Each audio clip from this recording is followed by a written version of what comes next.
Nikki Champion, the behind you is a prisoner of war camp, and you're concerned about a planning application. Can you give me a few more details? Yes, there's been several planning applications been put in to develop the land behind us where the prisoner of war camp sits. The latest application is suggesting that they're going to demolish majority of the buildings, retain some, but restore them, but also build extra, housing, residential properties on the land. And we're just really concerned because it's a very historical site, not only locally but there's lots of interest from individuals nationally with this particular camp. And David, you're a local historian. You know all about the history of this place and its significance, not only locally but globally. Yes, indeed. In fact, it's even significant now in Germany and in Italy, because this camp started off with Italian prisoners, and then they realised that there's going to be a lot more Germans coming. So they opened it up to the Germans, who, I must admit, worked very, very hard on our land and helped our farmers locally. And a number of them actually stayed after the end of the war and married locally, and their families still exist locally as well. Harlow, Epping, some in Bishop Stortford and some in Loughton, for example. So it's very important that we keep this history going so that we can inform our younger members of what happened in the war and why it happened, and why buildings like this is actually vital at that time, and try not to let it ever happen again. Yes, but why, either one of you can answer this question, why is it in such a state of rack and ruin? Because we've been, since 2015-16, we've been locked out. We're not allowed in at all by the owner. That's why he put this big metal fence up to try and stop us as well. And if he sees anybody, I've tried 4 times in the last 3 years to go in to get up-to-date photographs and so on. And as soon as I get to the gate, I'm stopped instantly and forced out, whether I like it or not. And that was driving, and they just make me turn the car around and come out. And it's very difficult up that other end to turn the car around because they're very narrow. So there's not only a history of the place, but there's also a history of planning applications. So we are here in June 2022 because there's a latest planning application, and it's with Uttlesford District Council. How do you rate your success on fending this off?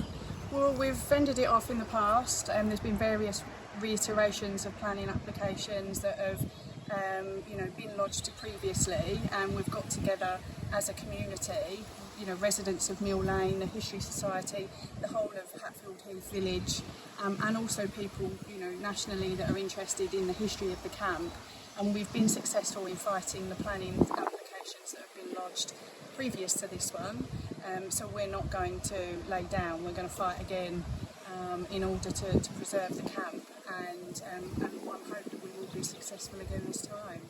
I mean, being a history society, being concerned with welfare, what could you do? What could people do with this camp? Well, as chairman, I would like to see it opened up completely to anybody.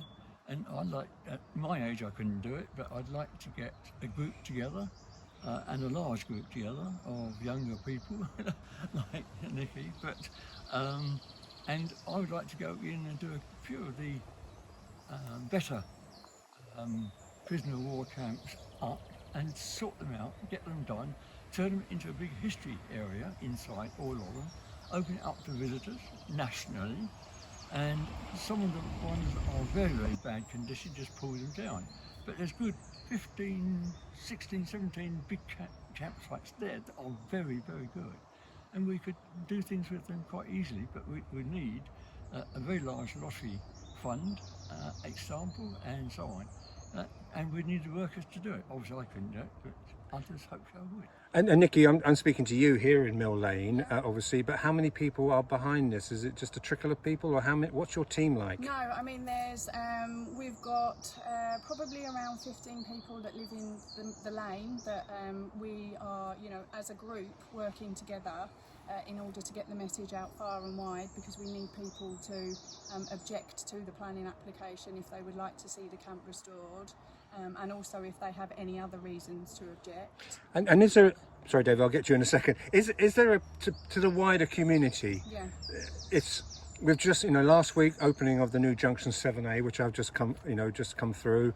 Planning applications not only within your Harlow area but all over our borders, and so in many ways there aren't any borders. Yeah. Is this an example, folks?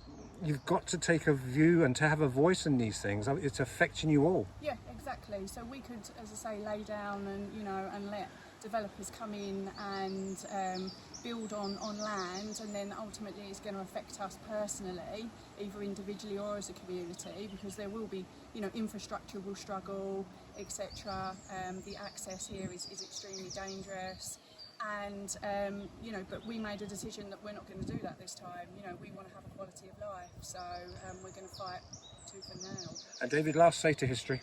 Well, you asked how wide does it go, objections, and on the first application in end of 2016, 2017, beginning 2017, there were 800 against it. Applications went in with objections. 800 people wrote in.